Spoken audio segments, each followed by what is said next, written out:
Item ಯಾವುದೇ ಇರಲಿ try ಮಾಡಿ ಆಚಿ ಚಿಕನ್ ಮಸಾಲಾ. ಆಚಿ ಚಿಕನ್ ಮಸಾಲಾ. ಕನ್ನಡದ ಹೆಸರಾಂತ ನಿರ್ದೇಶಕ ಜೋ ಸೈಮನ್ ನಿಧನರಾಗಿದ್ದಾರೆ. ಫಿಲಂ ಚೇಂಬರ್ನಲ್ಲೇ ನಿರ್ದೇಶಕ ಜೋ ಸೈಮನ್ ಸಾವನ್ನಪ್ಪಿದ್ದಾರೆ. 80 ವರ್ಷ ವಯಸ್ಸಾಗಿತ್ತು ಅವರಿಗೆ. ಹೆಸರಾಂತ ನಿರ್ದೇಶಕರವರು ಕನ್ನಡ ಚಿತ್ರರಂಗಕ್ಕೆ ಅವರದ್ದೇ ಆದಂಥ ಒಂದು ಅಪಾರ ಕೊಡುಗೆ ಕೂಡ ಕೊಟ್ಟಿದ್ದಾರೆ. ಫಿಲಂ ಚೇಂಬರ್ನಲ್ಲಿ ಇದ್ದಂಥ ಸಂದರ್ಭದಲ್ಲಿನೇ ಅವರಿಗೆ ಹಾರ್ಟ್ ಅಟ್ಯಾಕ್ ಆಗಿಬಿಟ್ಟಿದೆ. ಅದರಲ್ಲೂ ಕಾರ್ಯಕಾರಿ ಸಭೆ ನಡೀತಾ ಇತ್ತು. ಫಿಲಂ ಚೇಂಬರ್ನ ವಾಶ್ರೂಮ್ ಬಳಿ ಬಿದ್ದು ಸೈಮನ್ ಅವರು ಸಾವನ್ನಪ್ಪಿದ್ದಾರೆ. ಸಂಜೆ 4:30 ಸುಮಾರಿಗೆ ಆಗಿರುವಂತಹ ಒಂದು ಘಟನೆ ಇದು. ಬಹಳ ನೋವಿನ ಸಂಗತಿ. ವಿಷ್ಣುವರ್ಧನ್ಗೆ ಸಾಹಸ ಸಿಂಹ ಬಿರುದು ಕೊಟ್ಟಿದ್ದಂಥ ಡೈರೆಕ್ಟರ್ ಅವರು. ಸಾಹಸ ಸಿಂಹ, ಹಾಂಗ್ಕಾಂಗ್ನಲ್ಲಿ ಏಜೆಂಟ್ ಅಮರ್, ಸಿಂಹ ಜೋಡಿ, ಸ್ನೇಹದ ಕಡಲಲ್ಲಿ ಸೇರಿದಂತೆ ಹಲವು ಹಿಟ್ ಸಿನಿಮಾಗಳನ್ನ ಮಾಡಿದ್ದಾರೆ. ವಿಷ್ಣುವರ್ಧನ್, ಅಂಬರೀಷ್ಗೆ ನೆಚ್ಚಿನ ನಿರ್ದೇಶಕರಾಗಿದ್ರು ಜೋ ಸೈಮನ್ ಅವರು. ನಿಜಕ್ಕೂ ಬಹಳ ನೋವಿನ ಸಂಗತಿ. 80 ವರ್ಷ ವಯಸ್ಸಾಗಿತ್ತು. ಎಸ್, ಇವರೇ ನೋಡಿ ಫೋಟೋದಲ್ಲಿ ನಿಮ್ಗೆ ತೋರಿಸ್ತಾ ಇದ್ದೀವಿ. ಸಹಜವಾಗಿ ಕನ್ನಡದ ಸಿನಿ ಪ್ರೇಕ್ಷಕರಿಗೆ ಅವರು ಚಿರಪರಿಚಿತರು. 80 ವರ್ಷ, ಇವತ್ತಿಗೂ ಕೂಡ ಬಹಳ ಆಕ್ಟಿವ್ ಆಗಿದ್ರು ಸಿನಿಮಾ ರಂಗದಲ್ಲಿ. ದೊಡ್ಡ ದೊಡ್ಡ ನಟರುಗಳ ಜೊತೆಗೆ, ಸ್ಟಾರ್ ನಟರುಗಳ ಜೊತೆಗೆ ಸಿನಿಮಾ ಮಾಡಿದಂಥವರು. ವಿಷ್ಣುವರ್ಧನ್ ಅವರಿಗೆ ಸಾಹಸ ಸಿಂಹ ಅನ್ನೋ ಒಂದು ಬಿರುದನ್ನು ಕೊಟ್ಟಿರುವಂಥ ನಿರ್ದೇಶಕ ಅವರು.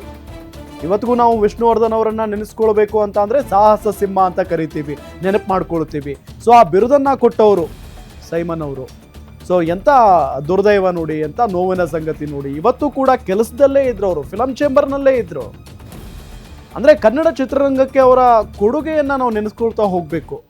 ಸಾಯುವ ಮುನ್ನ, ಸಾಯುವ ಕಾಲದಲ್ಲೂ ಕೂಡ ಅವರು ಫಿಲಂ ಚೇಂಬರ್ನಲ್ಲೇ ಇದ್ರು ಅಂತ ಅಂದರೆ ಅವರು ಸಿನಿಮಾವನ್ನು ಎಷ್ಟು ಪ್ರೀತಿ ಮಾಡ್ತಾ ಇದ್ರು, ಚಿತ್ರರಂಗವನ್ನು ಎಷ್ಟು ಪ್ರೀತಿಸ್ತಾ ಇದ್ರು, ಅದನ್ನು ನಾವು ಊಹೆ ಮಾಡ್ಕೊಳ್ಬೇಕಾಗುತ್ತೆ. 80 ವರ್ಷ ಅವರಿಗೆ ಆರಾಮಾಗಿ ಮನೇಲಿರಬೇಕಾಗಿತ್ತು. ಬಟ್ ಅವರು ನಮ್ಮ ಸಿನಿಮಾ, ನಮ್ಮ ಚಿತ್ರ ರಂಗ ಅಂತ ಹೇಳಿ ಫಿಲಂ ಚೇಂಬರಿಗೆ ಬಂದಿದ್ದಾರೆ. ಕಾರ್ಯಕಾರಿ ಸಭೆ ಇತ್ತು, ಆ ಸಭೆಯಲ್ಲಿ ಭಾಗಿಯಾಗಿದ್ದಾರೆ. ವಾಶ್ರೂಮ್ಗೆ ಅಂತ ಹೋದಂಥ ಸಂದರ್ಭದಲ್ಲಿ ಅವ್ರಿಗೆ ಏಕಾಏಕಿ ಪಾಪ ಹಾರ್ಟ್ ಅಟ್ಯಾಕ್ ಆಗಿಬಿಟ್ಟಿದೆ. ಸೊ ಅಲ್ಲೇ ಕುಸಿದು ಬೀಳ್ತಾರೆ. ತಕ್ಷಣವೇ ಅವರನ್ನು ಆಸ್ಪತ್ರೆಗೆ ಸಾಗಿಸುವಂಥ ಪ್ರಯತ್ನ ಕೂಡ ನಡೆದಿದೆ. ಬಟ್ ಅವರು ಬದುಕುಳಿಲಿಲ್ಲ. ಬಹಳ ನೋವಿನ ಸಂಗತಿ ಇದು. ಸೊ ಗಣ್ಯರೆಲ್ಲ ಅಲ್ಲಿದ್ದರು. ಚಿತ್ರರಂಗದಲ್ಲಿ ಹೆಸರು ಮಾಡಿದಂಥವರೆಲ್ಲ ಆ ಒಂದು ಕಾರ್ಯಕಾರಿ ಸಮಿತಿಯಲ್ಲಿದ್ದರು. ಸೊ ಈಗ ಅವರ ಸಾವಿನ ಸುದ್ದಿ ಎಲ್ಲರಿಗೂ ಕೂಡ ತಲುಪಿದೆ. ಸೊ ಆ ನಿಟ್ಟಿನಲ್ಲಿ ಪ್ರತಿಯೊಬ್ಬರು ಕೂಡ ಈಗ ಅವರ ಅಂದರೆ ಅಂತಿಮ ದರ್ಶನವನ್ನು ಪಡೆದುಕೊಳ್ಳೋದಕ್ಕೆ ಬರ್ತಾ ಇದ್ದಾರೆ ಅನ್ನೋದು ಗೊತ್ತಾಗ್ತಾ ಇರುವಂಥ ಸಂಗತಿ. ನೋಡಿ, ಅಲ್ಲಿ ಅವರು ನಿರ್ಮಾಪಕರಾಗಿರುವಂಥ ಕೆ ಮಂಜು ಅವರು ಕೂಡ ಅಲ್ಲೇ ಇದ್ದಾರೆ. ಜೊತೆಗೆ ಚಿತ್ರರಂಗದ ಭಾಳ ಗಣ್ಯರು ಕೂಡ ಅಲ್ಲಿ ಬಂದಿದ್ದಾರೆ ಈಗಾಗಲೇ. ಫಿಲಂ ಚೇಂಬರ್ನ ವಾಶ್ರೂಮ್ ಬಳಿ ಅವರು ಬಿದ್ದು ಸಾವನ್ನಪ್ಪಿರೋದು. ಅಂದರೆ ಭಾಳ ದೊಡ್ಡ ನಟರ ಜೊತೆಗೆ ಅವರು ಗುರುತಿಸಿಕೊಂಡಿರೋದಲ್ಲದೆ ನಟನೆ ಕೂಡ ಮಾಡಿದ್ದಾರೆ.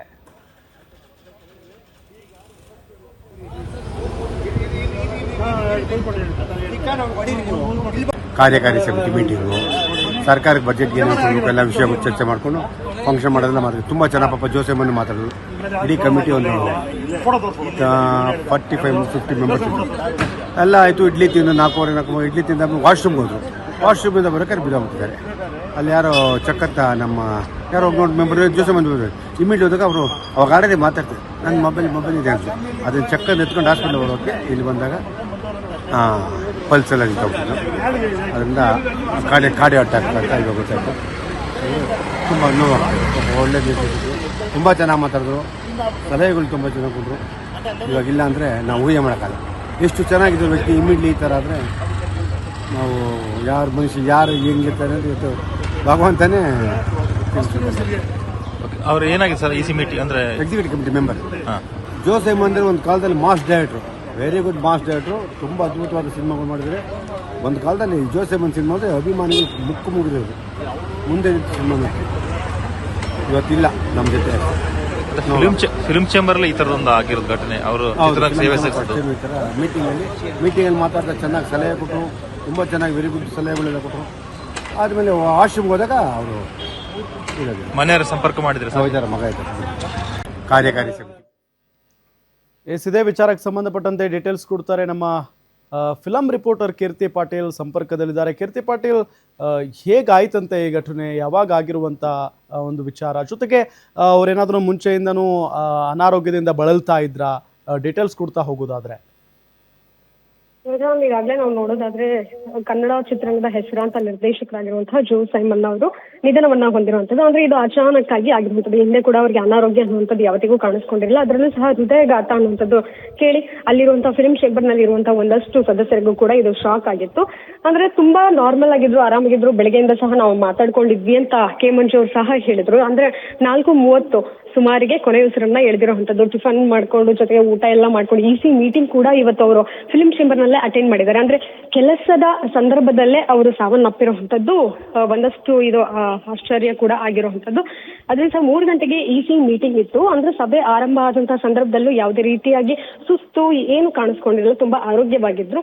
ಆದ್ರೆ ವಾಶ್ರೂಮ್ ಹೋದಂತಹ ಸಂದರ್ಭದಲ್ಲಿ ಅವರು ಕುಸಿದು ಬಿದ್ದಿರುವಂತದ್ದನ್ನ ಒಂದಷ್ಟು ಅಲ್ಲಿರುವಂತಹ ಸ್ಟಾಫ್ ಮೆಂಬರ್ಸ್ ಯಾರಿರ್ತಾರೆ ಗಮನಿಸಿದರೆ ಕೂಡಲೇ ಅವ್ರನ್ನ ಆಸ್ಪತ್ರೆಗೆ ದಾಖಲು ಮಾಡಿರುವಂತದ್ದು. ಆದ್ರೆ ಹೋಗುವಂತಹ ನಡು ರಸ್ತೆಯಲ್ಲೇ ಸಹ ಅವರು ತಮ್ಮ ಕೊನೆಯುಸಿರನ್ನ ಎಳೆದಿರುವಂತದ್ದು. ಈ ಹಿಂದೆ ಸಾಕಷ್ಟು ಸಿನಿಮಾಗಳನ್ನ ಅವರು ಸೂಪರ್ ಹಿಟ್ ಸಿನಿಮಾಗಳನ್ನ ಕೊಟ್ಟಂತವರು. ಸಾಹಸ ಸಿಂಹ ಅನ್ನುವಂತಹ ಟೈಟಲ್ ನ ವಿಷ್ಣುವರ್ಧನ್ ಅವರಿಗೆ ಕೊಟ್ಟಂತಹ ನಿರ್ದೇಶಕ ಇವರು. ಅದರಲ್ಲೂ ಸಹ 80 ವರ್ಷ ವಯಸ್ಸಾಗಿತ್ತು.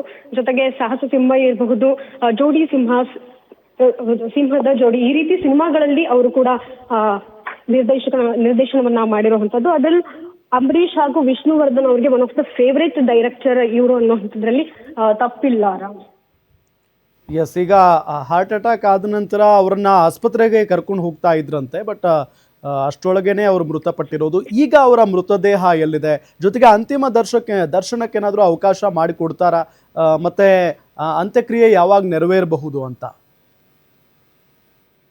ಈಗಷ್ಟೇ ಸುದ್ದಿ ಕನ್ನಡ ಚಿತ್ರರಂಗದಲ್ಲಿ ಒಂದಷ್ಟು ಜನರಿಗೆ ತಲುಪ್ತಾ ಇದೆ. ಹೀಗಾಗಿ ಎಲ್ಲರೂ ಸಹ ಶಾಕ್ ನಲ್ಲಿ ಇರುವಂತದ್ದು. ಫೋನ್ ಮಾಡಿ ವಿಚಾರಿಸ್ತಾ ಇದ್ದಾರೆ ಏನಾಗಿತ್ತು, ಹೇಗೆ ಅಂತ್ಯಕ್ರಿಯೆ ಎಲ್ಲಿ ಮಾಡಬಹುದು, ಜೊತೆಗೆ ಅಂತಿಮ ವಿಧಿವಿಧಾನ ಇರಬಹುದು ಎಲ್ಲವೂ ಸಹ ಎಲ್ಲಿ ನಡೆಯುತ್ತೆ ಅನ್ನೋದು ಕುಟುಂಬಸ್ಥರ ಜೊತೆಗೆ ಸಹ ಈಗ ಚರ್ಚೆ ನಡೀತಿರುವಂತದ್ದು. ಅದರಲ್ಲೂ ಸಹ ಅಂತಿಮ ದರ್ಶನಕ್ಕೆ ಯೂಶಲಿ ನಾವು ನೋಡೋದಾದ್ರೆ ಹಿಂದೆ ಕೂಡ ಕಲಾವಿದರು ಇರಬಹುದು, ಯಾರು ನಿಧನರಾಗಿದ್ರು ರವೀಂದ್ರ ಕಲಾಕ್ಷೇತ್ರದಲ್ಲಿ ಅಲ್ಲಿ ವ್ಯವಸ್ಥೆಯನ್ನ ಮಾಡಲಾಗಿತ್ತು. ಹೀಗಾಗಿ ಅಲ್ಲಿ ಮಾಡಬಹುದೇನೋ ಅಥವಾ ಅವರ ಮನೆ ನಿವಾಸದ ಎದುರುಗಡೆ ಏನಾದ್ರೂ ಈ ಚರ್ಚೆ ಮಾಡಿ ಒಂದಷ್ಟು ಮಾತುಕತೆ ಆದ ಮೇಲೆ ಒಂದು ವ್ಯವಸ್ಥೆ ಮನೆ ಮುಂದೆ ಮಾಡಬಹುದು ಅಂತಿಮ ದರ್ಶನಕ್ಕೆ ಅನ್ನುವಂತ ಒಂದಷ್ಟು ಚರ್ಚೆಗಳು ಈಗ ಆಗ್ತಿರುವಂತದ್ದು. ಸಂಪೂರ್ಣ ಮಾಹಿತಿ ಇನ್ನು ಕೆಲವೇ ಕ್ಷಣಗಳಲ್ಲಿ ಸಿಗಲಿದೆ ರಾಮ್. ಓಕೆ, ಥ್ಯಾಂಕ್ ಯು ಕೀರ್ತಿ ಪಾಟೀಲ್ ತಮ್ಮೆಲ್ಲ ಮಾಹಿತಿಗಾಗಿ.